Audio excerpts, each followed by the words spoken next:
자, 오늘 우리 끝까지 견고하게 하시리라. 끝까지 견고하게 하시리라. 우리 세 번째 시간입니다. 한번 따라 하시겠습니까? 끝까지 견고하게 하시리라. 이쁘죠? 네, 현수막 아주 이쁘게 잘 되었어요. 그래서 하나님께서 올 한 해 우리 라이트하우스 포항 모든 성도님들을 끝까지 견고하게 해 주실 줄로 믿습니다. 우리 라이트하우스 공동체를 향해서 사실은 사탄이 공동체를 떠나서 우리 교회도 있고 내 스스로 교회로 온전하게 설 때 사탄이 공격하는 건 바로 뭐냐면 우리의 마음을 공격하는 거예요. 그래서 이 마음이 자꾸 나누어지고 분열하도록 만들거든요. 그런데 하나님이 원하시는 것은 이 분열되는 마음을 십자가로 딱 붙잡고 마음의 중심을 딱 붙잡고 살아가기를 우리 하나님이 원하시는 줄로 믿습니다. 그래서 정말로 마음을 쫙 붙잡고 살아가세요. 그러면서 오늘 우리가 함께 이제 나눠야 될 것들이 좀 있어요. 이스라엘에 블레셋이 쳐들어왔어요. 근데 좀 많이 들어왔어. 좀 많이 들어왔어요. 그러니까 감당하기가 좀 어려운 상황이 됐거든요. 그런데 하나님께서 전쟁이 딱 일어났어요. 요즘 전쟁이 참 무섭잖아요. 저는 요즘 나오는 뉴스 이렇게 보면 뭐가 제일 무서웠냐 하면 이게 막 서울상공 막 날아갔다 하니까 무인기가 여기까지는 안 날아오겠지만 배터리 때문에 걔가 만약에 폭탄 갖고 날라서 톡 떨어뜨리면 좀 무섭긴 하겠다. 좀 무섭긴 하겠다. 이런 생각이 들더라고요. 그러니까 보이는 적도 무섭지만, 안 보이는 이렇게 안 보이게 훅훅 날아가는 것도 무섭지만, 보이는 건 참 얼마나 무섭겠어요. 생각해 봤거든요. 옛날에 이 전쟁의 모습이 어땠을지, 막 진짜 전사들 아니었겠어요. 막 우통 다 벗고, 막 근육 막 있는 애들이 칼 들고, 방패 들고, 막 창 들고, 화상 들고, 막 얼굴에다가 분칠해가지고, 막, 으악! 하고 쫓아왔을 거란 말이에요. 그게 사실은 진짜 무섭거든요. 막 소리 지르면서 한 600명, 한 700명 막 이렇게 쳐들어오는 거예요. 그럼 사실 되게 쉽지 않은 상황이 됐습니다. 그런데 그거를 딱 막아선 한 명의 사람이 있었어요. 막아선 한 명의 사람이 있었어요. 그 사람이 누구냐면 바로 삼갈이었습니다. 삼갈. 그런데 이 삼갈이 참 성경을 보면 참 재미있는 것들이 참 많거든요. 삼갈이 어떻게 나가냐면 칼로, 창으로, 화살로 적이 날라올 때 같은 무기를 가지고서 하지 않고요. 딱 뭐 하나 갖고 있었냐면 소모는 막대기 하나 갖고 있었다고. 이렇게 길쭉한 막대기 하나 딱 들고 덤비라고 들어오라는 거예요. 여러분 싸워보셨어요? 먼 옛날에 싸워보셨습니까? 저도 싸워본 적이 있거든요. 중학교 2학년이 저의 삶의 진짜 주먹 다짐으로 마지막 싸움이었습니다. 예, 그때 도시락 먹을 때였는데 제가 도시락 반찬을 하나 먹었다고 너 뒤로 따라 나와. 그래가지고 따라 나가서 이겼죠. 졌으면 얘기 안 하죠. 이겼죠. 예. 근데 반 애들이 다 나왔습니다. 얼마나 재밌어요. 싸운 구경. 반 애들이 저 화장실 뒤편에 저희 싸우는 공식 공간이 있었는데 거기서 해가지고 제가 이겼습니다. 다행히 그건 그때 싸우길 잘했죠. 3년 뒤 고등학교 2학년 때 만났는데요. 걔가 키가 185. 그러니까 저보다 조금 더 컸더라고요. 그래가지고 저희 아내가 제가 자꾸 180보다 조금 안 된다고 하니까 조금 안 된다고 하는 건 거짓이다. 좀이라는 단어를 빼라. 안 된다는 건 오케이인데 좀 안 된다는 건 거짓이다. 이렇게 얘기하더라고요. 그건 거짓이야. 하여튼 180 안 되는 건 맞죠. 하여튼 걔가 진짜 컸더라고요. 그래서 제가 만나서 되게 어색하고 반갑게 안녕 이렇게 하고 지나갔습니다. 예, 복수할까봐. 근데 진짜 무서운데, 그러니까 1대1로 싸우면 사실 무섭거든요.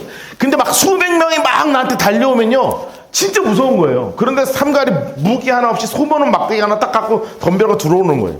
그러니 얼마나 우스워요. 뒤에서는 막 야유를 했을 거 아니에요. 야, 저 하나밖에 없다. 막, 우후 하고 막 휘휘 막 불고 막 난리가 났을 거 아니에요. 막 이상한 소리 지르고. 그런데 분위기가 이상해지는 거죠. 앞이 한두씩 날아가기 시작하는 거다. 퉁 치고 퉁퉁 치고 날아가는 거야. 그래 봤더니 어느 순간 내 앞에 그놈이 와서 나까지 날리고 쟤도 날리고 성경에 보면 그날 소모농 막대기로 죽인 사람이 몇 명인가 이렇게 써 있습니다. 같이 한번 읽어볼까요? 시작. 에우투에는 아낫의 아들 삼갈이 있어 소모는 막대기로 블레셋 사람 600명을 죽였고 그도 이스라엘을 구원하였더라. 아멘. 참 놀라운 일이죠. 그런데 우리가 사사기를 이렇게 읽다 보면 정말 알 수 있는 확실한 한 가지는 하나님께서는 아무것도 아닌 것을 통해서 하나님의 역사를 이루시더라는 거예요. 뭔가 대단한 사람을 통해서 하는 게 너무 당연해 보이잖아요. 근데 사사기를 보면 정말 아무것도 아닌 것을 통해서 하나님 역사하세요. 기드온이요. 300명의 용사, 사실 용사가 아니라 증인이라고 말씀드렸습니다. 300명의 증인들을 데리고 칼도 없이 창도 없이요, 횃불에다가 항아리 덮어가지고 나팔 하나씩 쥐어주고요. 300명의 13만 5천 앞에 쓰게 되는 거예요. 말도 안 되죠. 삼손은 안 그랬습니까? 삼손은요, 무기가 없어서 심지어 뭐를 주웠냐면, 저기 죽어있는 나비의 턱뼈를 뜯어다가 그거 가지고 사람을 쳐서 죽이기 시작했다고요. 여러분, 이거를 막 읽으면, 이런 생각을 할 수 있죠. 오, 대단하네.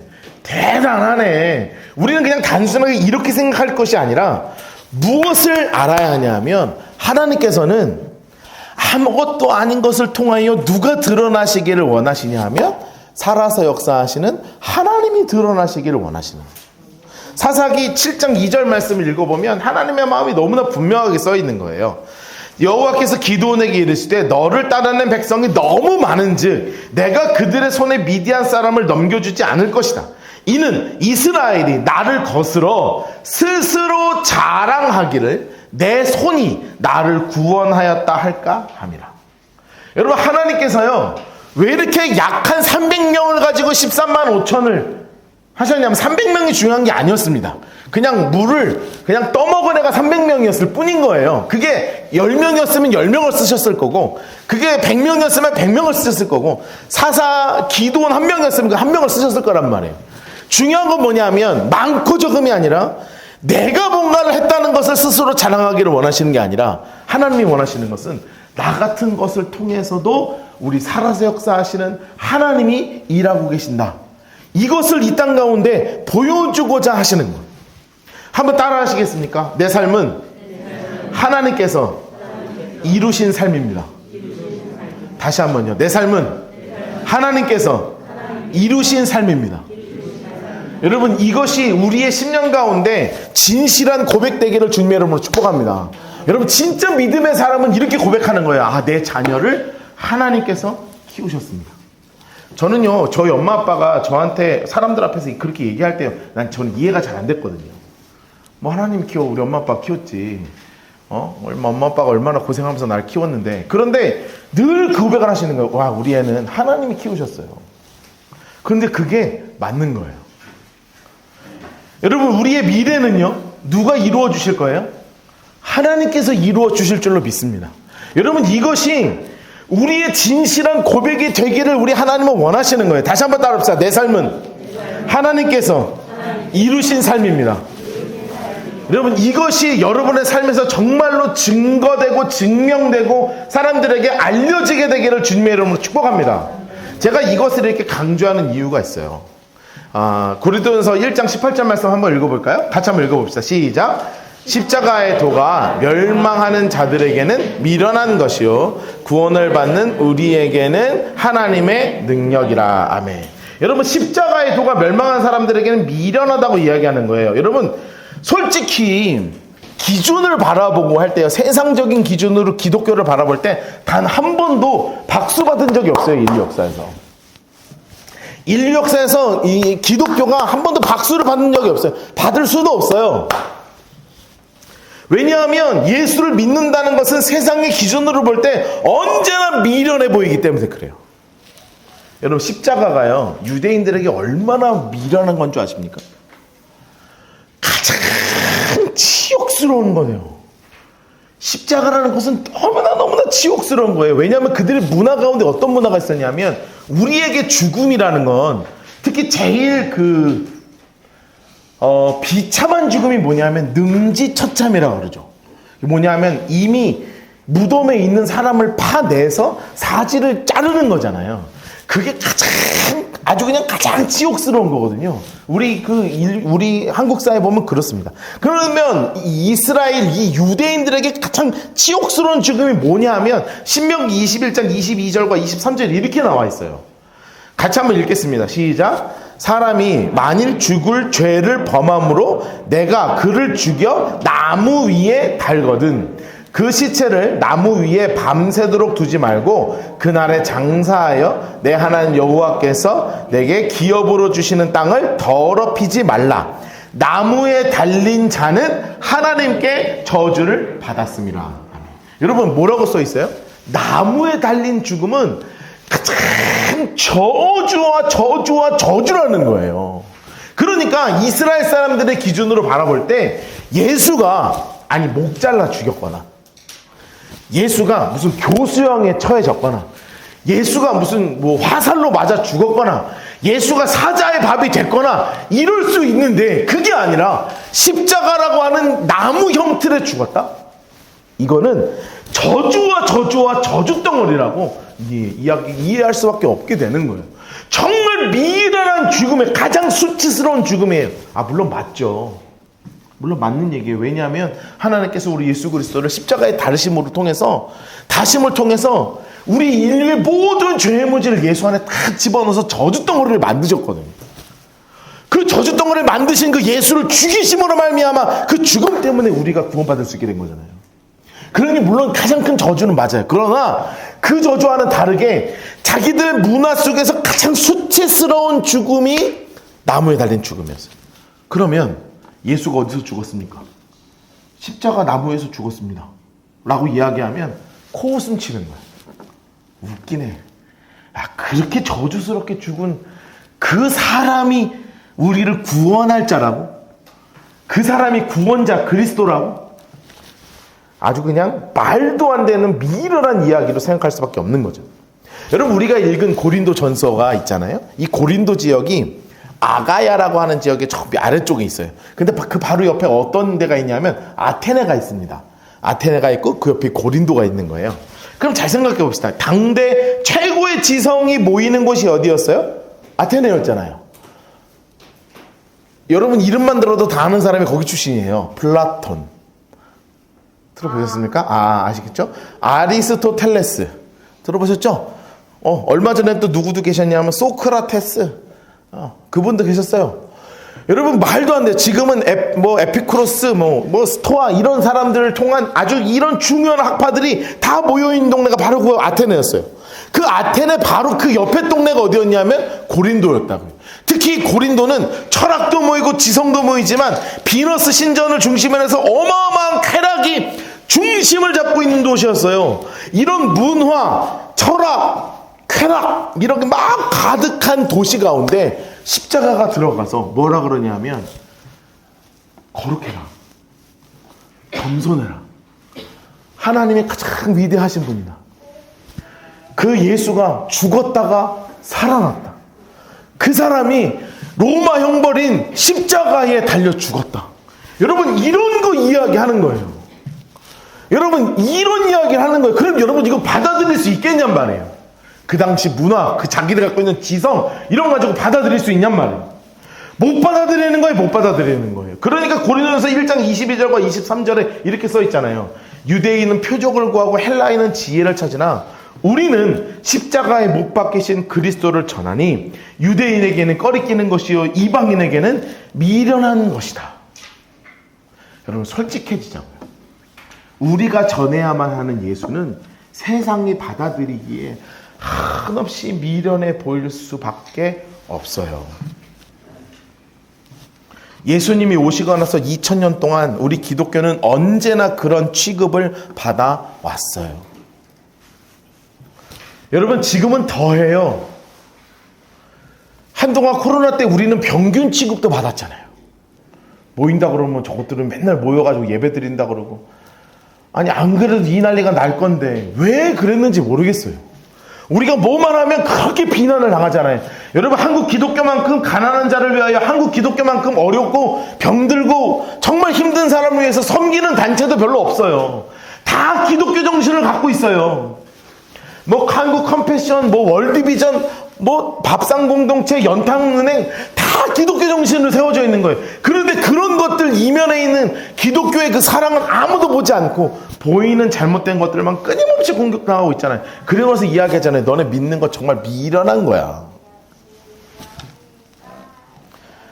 여러분 그러나 잊지 말아야 할 것이 있습니다. 고린도전서 1장 24절에 이렇게 선언하면서 고백하고 있어요. 우리 같이 한번 읽읍시다. 시작. 오직 부르심을 받은 자들에게는 유대인이나 헬라인이나 그리스도는 하나님의 능력이요 하나님의 지혜니라. 아멘.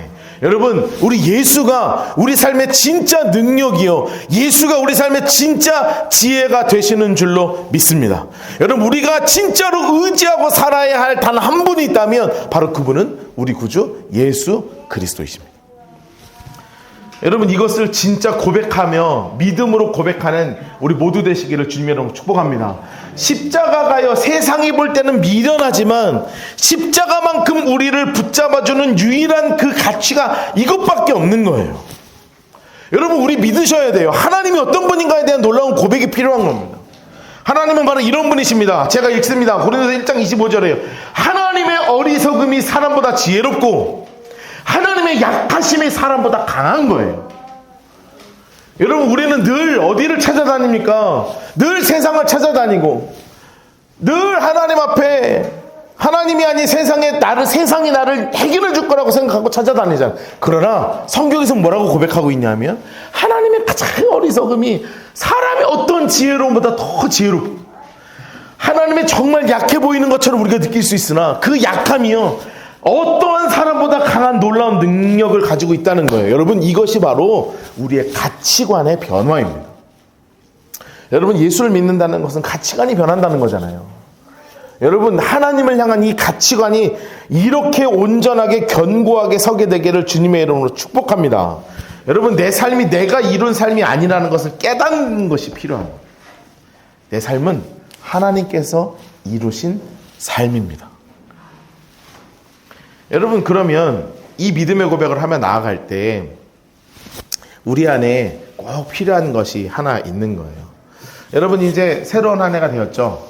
새로운 한 해 되었습니다. 벌써 일주일이 지났어요. 1월 8일입니다. 예, 금방금방 지나갈 거예요. 여러분, 그런데 이 금방금방 지나가는 이 새해 가운데 하나님께서 여러분의 삶 가운데 새로운 일들을 행하시는 간증이 넘쳐나기를 주님의 이름으로 축복합니다. 정말 새로운 일들로 막 채우시기를 주님의 이름으로 축복합니다. 그래서 하나님이 내 삶 속에서 나를 이끄시고 도와주시는 하나님임을 의지하면서 살아가야 하는 것이에요. 근데 왜 그렇게 돼야 되는 줄 아세요? 바로 고린도서 1장 21절 말씀 때문에 그래요. 같이 한번 읽겠습니다. 시작. 하나님의 지혜에 있어서는 이 세상이 자기 지혜로 하나님을 알지 못하므로 하나님께서 전도에 미련한 것으로 믿는 자들을 구원하시기를 기뻐하셨도다. 아멘. 여러분, 하나님이 원하시는 건 뭐냐 하면 내 삶 속에 역사하신 하나님을 전하면서 살기를 원하시는 거예요. 다시요. 하나님이 원하시는 게 뭐라고요? 내 삶 속에서 역사하신 하나님을 전하면서 살아가는 거예요. 여러분, 전도가 뭡니까? 아는 것을 모르는 사람한테 알려주는 게 전도예요. 그러니까 우리는 맛집을 전도하죠. 그쵸? 여러분, 저랑 어디 식당 가시고 막 뭐 이거 먹으면 물론 이제 20대나 10대나 이런 애들 데리고 가면 잘 모르니까 너무너무 맛있어요. 너무너무 좋아요. 막 이래요. 그런데 이제 좀 이제 경험이 쌓인 여러분들과 같이 밥을 먹으러 가면 이거 막 괜찮죠? 그러면 다음에 뭐라고 나와요? 목사님, 저기 제가 진짜 잘 아는 집 아는데 다음에 거길 한번 가시죠. 뭐 이렇게 된단 말이에요. 여러분, 내가 아는 걸 모르는 사람에게 전하는 거예요. 여러분, 이게 근본적으로 바로 뭐냐 하면 전도예요. 그런데 이 전도를 한다는 것은 무엇을 전하는 거냐 하면 내 삶 속에서 역사하신 하나님에 대한 믿음을 가지고 전하는 거예요. 여러분, 우리가 전도하라 그러면 좀 어렵잖아요. 우리가 전도라고 하면 탁 떠오르는 이미지가 하나 있어요. 뭐냐면 교회 데리고 오는 거예요. 그렇죠? 전도 대회 하면 다 뭐 해요? 그날 이제 제가 왜 이거 안 하는 줄 아세요? 자, 늘 고민해요. 우리 전도 대회를 해야 되나? 근데 앞으로도 당분간 안 할 생각이에요. 왜냐하면 그냥 평소에 그냥 데리고 오시라고요. 그런데 교회를 데리고 오는 것, 이거를 그냥 전도라고 생각을 해요. 여러분, 근데 근본적으로는 맞는 말이기는 한데 꼭 그것만이 아니에요. 여러분, 전도하면 또 무엇이냐면 복음을 전하는 것, 이것도 전도예요. 그래서 잘 훈련되거나 아니면 여러분 우리 교회에 있는 전도지 가지고 사람 만나서 예수님, 당신은 죄인입니다. 당신의 죄의 문제를 예수님께서 십자가에서 해결하셨습니다. 그 십자가 예수를 믿으면 당신의 구원받습니다. 그 믿음을 통해서 저 영원한 천국에 함께 갈 수 있습니다. 이것을 전하는 것 또한 전도예요. 그렇죠. 그런데 사도행전을 이렇게 쭉 보면 하나님이 전도하시는 바울을 통해서 전도하시는 다양한 방법들이 있는데 그 중에 하나가 바로 뭐냐면 하나님이 어떤 분인지를 전하는 것 또한 전도예요. 되게 중요한 개념이에요. 그런데 이것만큼 확실하고 쉬운 게 없어요. 왜냐하면 여러분 무엇보다 여러분이 경험한 하나님은 자신감 있게 전할 수 있잖아요. 그렇죠? 내가 경험한 하나님만큼 자신 있게 전할 수 있는 게 뭐가 있어요? 없단 말이에요. 아니 훈련을 받으라 그러면 전도 훈련 받으라 그래서 막 40분, 45분, 막 15분 이런 전도 훈련 막 4영리 가져가서 전도하는 것도 너무 좋거든요. 꼭 필요한 것입니다. 그런데 모두가 다 이렇게 훈련 받을 수 없잖아요. 그러면 진짜 훈련 받지 않은 상태로 하나님이 어떤 분인지를 전한다는 건 뭐냐면 내가 경험한 하나님을 전하는 거예요. 여러분 베드로 사도만큼 예수님을 확실하게 경험한 분이 없잖아요. 그렇죠? 예수님을 옆에서 수제자로 바로 곁에서 모셨어요. 심지어 변화산에서 예수님 막 변화된 것을 자기 눈으로 직접 봤어요. 하나는 막 모세를 위해서 내가 집도 짓겠습니다. 당 예수님 위해서 집도 짓겠습니다. 이런 얘기도 해요. 또 하나 여러분 무리 걸어보셨어요? 한 번도 안 걸어봤죠? 네. 걸어봤어? 어떻게 걸어봤냐 그걸? 얼어 있는 물에. 그럼 다 해봤겠다. 요즘은 그 논이 없어서 그렇지 옛날에는 논 위에다가 스케이트 타고 막 그랬잖아요. 그런데 하여튼 무리를 걸어봐요. 대단한 경험을 한 거예요. 막 물이 찰랑찰랑 얼은 거 말고 진짜 찰랑찰랑거리는 무리를 걸어봤다고 생각해봐요. 얼마나 대단했겠어요. 그런데 심지어 뭐도 했냐면 예수님을 대놓고 배신하기도 했죠. 그것도 3번이나 막 저주하고. 또 모든 것을 다 포기하고 싶을 때 주님이 찾아오셔서 너가 나를 사랑하느냐? 하는 거를 듣기도 했어요. 그리고 승천하신 예수님을 만났고 무엇보다 성령님이 정말 강하게 임재하신 그 현장 가운데서 방언을 경험하고 성령을 처음 경험한 분이 바로 누구냐면 베드로예요. 여러분 이렇게 베드로만큼 삶에서 살아서 역사하신 하나님을 막 계속 경험했던 분이 별로 없지 않겠습니까? 여러분 그분이 쓴 베드로 전서에 뭐라고 써 있는 줄 아세요? 베드로전서 1장 7절 말씀에 이렇게 써 있는 거예요. 같이 한번 읽겠습니다. 시작. 너희 믿음의 확실함은 불로 연단하여도 없어질 금보다 더 귀하여 예수 그리스도께서 나타나실 때 칭찬과 영광과 존귀를 얻게 할 것이니라. 아멘. 잠깐 놔두세요. 뭐라고 써 있어요? 너희의 믿음의 확실함은 이렇게 돼 있죠. 여러분이 믿음의 확실함이 이야기하는 것이 바로 뭐냐면 내 삶에서 경험한 그 놀라운 하나님을 이야기하는 거예요. 여러분 내 삶에서 경험한 하나님은요 아무리 불로 녹이려고 해도 녹일 수 없었다는 거예요. 절대 없어지지 않는다는 거예요. 너에게 하나님은 누구냐? 라고 이야기할 때 내 삶에서 역사하신 하나님을 전하는 것만큼 귀한 게 없다는 거예요. 왜냐하면 이건 너무나 확실한 자기 확신 가운데 있는 거거든요. 여러분 하나님을 전하시기를 비록 미련해 보이지만 내 삶에서 역사하신 하나님의 은혜를 전하며 살아가시기를 주님의 이름으로 축복합니다. 여러분 우리 인간은요 살면서 거꾸로 사는 거 아세요? 문제가 생기면 사람을 찾아가고요. 문제가 생기면 사람을 찾아가요. 그리고 나서 그 문제가 해결되면 가서 전하질 않는다니까요. 근데 우린 거꾸로 살아야 돼요. 문제가 생기면 누구에게 찾아가야 돼요? 하나님께 찾아가야죠. 그리고 기도 제목 있으면 누구한테 얘기해야 돼요? 저한테 얘기하셔야죠. 그리고 우리 공동체한테 같이 이야기해야죠.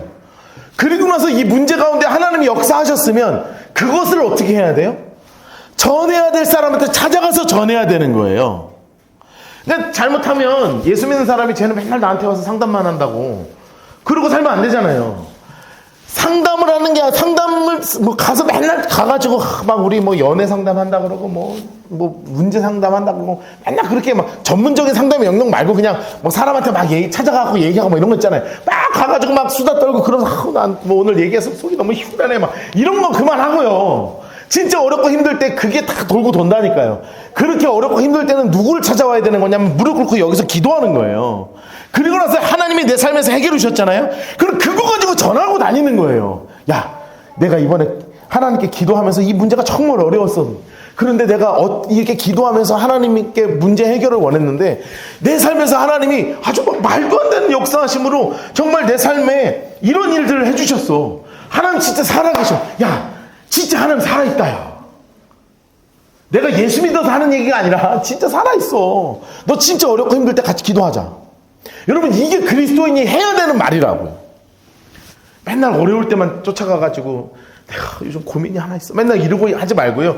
고민을 해결하시는 하나님을 붙잡고 그것을 자신에게 전하며 살아가는 여러분 되시기를 주님으로 축복합니다. 여러분, 근데요, 이거를 전하면요, 꼭 우리가 원하는 반응만 하는 건 아니에요.